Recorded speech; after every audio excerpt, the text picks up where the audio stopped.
SC-ST ಕಾಯ್ದೆಯ ಅನ್ವಯ ಅವರ ನಿರೀಕ್ಷಣಾ ಜಾಮೀನು ಅರ್ಜಿಯನ್ನು ಕೇರಳ ಹೈಕೋರ್ಟ್ ಪ್ರಾಥಮಿಕವಾಗಿ ತಿರಸ್ಕರಿಸಿದೆ ಎಂಬುದನ್ನು ನ್ಯಾಯಪೀಠ ಗಮನಿಸಿತು. ದೂರುದಾರರು ತಮ್ಮ ದೂರಿನಲ್ಲಿ ಜಾತಿ ನಿಂದನೆ ಮಾಡಿರುವ ಯಾವುದೇ ಆರೋಪವಿಲ್ಲದಿದ್ದರೂ ನ್ಯಾಯವ್ಯಾಪ್ತಿಯ ಪೊಲೀಸರು 1989 ರ ಪರಿಶಿಷ್ಟ ಜಾತಿ ಮತ್ತು ಪರಿಶಿಷ್ಟ ಪಂಗಡಗಳ ದೌರ್ಜನ್ಯ ತಡೆ ಕಾಯ್ದೆಯ ನಿಬಂಧನೆಗಳನ್ನು ಸೇರಿಸಲು ಉತ್ಸಾಹದಿಂದ ವರ್ತಿಸಿದ್ದಾರೆಂದು ತೋರುತ್ತದೆ. ಇದು ಪ್ರಾಥಮಿಕವಾಗಿ ಹೈಕೋರ್ಟ್ನ ಮನಸ್ಸಿನಲ್ಲಿ ನಿರೀಕ್ಷಣಾ ಜಾಮೀನು ತಿರಸ್ಕರಿಸಲು ಕಾರಣವಾಯಿತು ಎಂದು ನ್ಯಾಯಾಲಯ ಗಮನಿಸಿದೆ. ಏಪ್ರಿಲ್ 16 ರಂದು ದೂರುದಾರರನ್ನು ರಸ್ತೆಯಲ್ಲಿ ತಡೆದು ಬೆದರಿಸಿ ಹಲ್ಲೆ ನಡೆಸಿದ ದೂರುದಾರನನ್ನು ಬಾಸ್ಟರ್ಡ್ ಎಂದು ಕರೆದಿದ್ದಕ್ಕಾಗಿ ಎಸ್ಸಿ-ಎಸ್ಟಿ ಕಾಯ್ದೆಯಡಿ ಪ್ರಕರಣ ದಾಖಲಿಸಲಾದ ವ್ಯಕ್ತಿಗೆ ಸುಪ್ರೀಂ ಕೋರ್ಟ್ ನಿರೀಕ್ಷಣಾ ಜಾಮೀನು ನೀಡಿದೆ.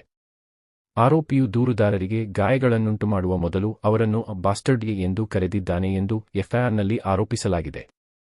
ದೂರುದಾರನು ತನ್ನನ್ನು ತಾನು ರಕ್ಷಿಸಿಕೊಳ್ಳುವಾಗ ಅವನ ತೋಳುಗಳಲ್ಲಿ ರಕ್ತಸ್ರಾವದ ಗಾಯಗಳನ್ನು ಹೊಂದಿದ್ದನು. ಎಫ್ಐಆರ್ ದಾಖಲಾದ ನಂತರ ಪೊಲೀಸರು ಎಸ್ಸಿ-ಎಸ್ಟಿ ದೌರ್ಜನ್ಯ ತಡೆ ಕಾಯ್ದೆಯಡಿ ಅಪರಾಧಗಳನ್ನು ಸೇರಿಸಿದರು. ಬಾಸ್ಟರ್ಡ್ ಪದವನ್ನು ಬಳಸುವುದು ಜಾತಿ ಆಧಾರಿತ ನಿಂದನೆಯಾಗಿದೆ ಎಂದು ಪೊಲೀಸರು ಪರಿಭಾವಿಸಿದರು. ಕೇರಳ ಹೈಕೋರ್ಟ್ನಲ್ಲಿ ನಿರೀಕ್ಷಣಾ ಜಾಮೀನು ಕೋರಿದ ಆರೋಪಿ ಪರ ವಾದ ಮಂಡಿಸಿದ ವಕೀಲರು ಆರೋಪಿಗೆ ಯಾವುದೇ ಕ್ರಿಮಿನಲ್ ದಾಖಲೆ ಇಲ್ಲ, ಎಸ್ಸಿ-ಎಸ್ಟಿ ಕಾಯ್ದೆಯ ನಿಬಂಧನೆಗಳನ್ನು ಸೇರಿಸುವುದು ಅನಗತ್ಯ ಮತ್ತು ದೂರಿನಿಂದಲೇ ಬೆಂಬಲಿತವಲ್ಲ ಎಂದು ಪ್ರತಿಪಾದಿಸಿದರು. ಆದಾಗ್ಯೂ ಎಸ್ಸಿ-ಎಸ್ಟಿ ಕಾಯ್ದೆಯ ಸೆಕ್ಷನ್ 18 ರ ಅಡಿಯಲ್ಲಿ ಅಂತಹ ಪರಿಹಾರವನ್ನು ನಿಷೇಧಿಸಿದೆ ಎಂಬ ಕಾರಣಕ್ಕೆ ಹೈಕೋರ್ಟ್ ಅವರಿಗೆ ನಿರೀಕ್ಷಣಾ ಜಾಮೀನು ನೀಡಲು ನಿರಾಕರಿಸಿತು. ನಂತರ ಅವರು ಸುಪ್ರೀಂ ಕೋರ್ಟ್ಗೆ ಅರ್ಜಿ ಸಲ್ಲಿಸಿದರು. ಸುಪ್ರೀಂ ಕೋರ್ಟ್ ಮುಂದೆ ಅರ್ಜಿದಾರರು ಮೂಲ ಎಫ್ಐಆರ್ನಲ್ಲಿ ಜಾತಿ ಆಧಾರಿತ ನಿಂದನೆಯ ಉಲ್ಲೇಖವಿಲ್ಲ ಮತ್ತು ಆಪಾದಿತ ಅವಮಾನವು ಜಾತಿಗೆ ಸಂಬಂಧಿಸಿದ್ದಲ್ಲ, ವೈಯಕ್ತಿಕವಾಗಿದೆ ಎಂದು ವಾದಿಸಿದರು. ಘಟನೆಯ ಸಮಯದಲ್ಲಿ ದೂರುದಾರರು ಮದ್ಯದ ಪ್ರಭಾವದಲ್ಲಿದ್ದರು ಮತ್ತು ಅವರ ಗಾಯಗಳು ಸರಳ ಸ್ವರೂಪದ್ದಾಗಿದ್ದವು ಎಂದು ದಾಖಲಿಸಿರುವ ಗಾಯದ ಪ್ರಮಾಣಪತ್ರವನ್ನು ಅವರು ಅವಲಂಬಿಸಿದ್ದಾರೆ. ಆರೋಪಿಯು ತಾನು ಹೃದಯ ಕಾಯಿಲೆಯಿಂದ ಬಳಲುತ್ತಿದ್ದು ತನಿಖೆಗೆ ಸಂಪೂರ್ಣವಾಗಿ ಸಹಕರಿಸಿದ್ದೇನೆ ಎಂದು ಹೇಳಿಕೊಂಡಿದ್ದಾನೆ.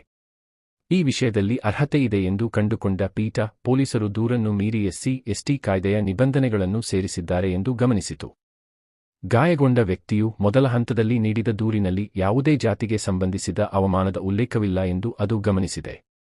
ಗಾಯಗೊಂಡವರು ಮೊದಲ ಬಾರಿಗೆ ಸಲ್ಲಿಸಿದ ದೂರಿನಿಂದ ಅವರು ಅರ್ಜಿದಾರರು ಆರೋಪಿಗಳು ಮಾಡಿದ ಯಾವುದೇ ಜಾತಿ ನಿಂದನೆಯ ಬಗ್ಗೆ ಪಿಸುಗುಟ್ಟಿಲ್ಲ ಎಂದು ತಿಳಿದುಬಂದಿದೆ ಎಂದು ಅದು ಹೇಳಿದೆ. ಅದರಂತೆ ನ್ಯಾಯಾಲಯವು ಅರ್ಜಿದಾರರಿಗೆ ನಿರೀಕ್ಷಣಾ ಜಾಮೀನು ಮಂಜೂರು ಮಾಡಿ ಹೈಕೋರ್ಟ್ ಆದೇಶವನ್ನು ರದ್ದುಗೊಳಿಸಿತು. ಪ್ರಕರಣದ ಶೀರ್ಷಿಕೆ ಸಿದ್ದಾನ್ ಅಲಿಯಾಸ್ ಸಿದ್ಧಾರ್ಥನ್ ವಿರುದ್ಧ ಕೇರಳ ರಾಜ್ಯ ಮತ್ತೊಬ್ಬರು ಸುಪ್ರೀಂ ಕೋರ್ಟ್. ಇದು ಈ ತೀರ್ಪಿನ ಸಂಕ್ಷಿಪ್ತ ಮಾಹಿತಿ. ಈ ಮಾಹಿತಿ ಉಪಯುಕ್ತವಾಗಿದ್ದರೆ ಒಂದು ಲೈಕ್ ಕೊಡಿ. ಪ್ರಶ್ನೆ, ಸಲಹೆ, ಸೂಚನೆ ಇದ್ದರೆ ಕಮೆಂಟ್ ಬಾಕ್ಸ್ನಲ್ಲಿ ಬರೆಯಿರಿ. ನಿಮ್ಮ ಸಹಕಾರ, ಪ್ರೋತ್ಸಾಹಕ್ಕೆ ಧನ್ಯವಾದಗಳು.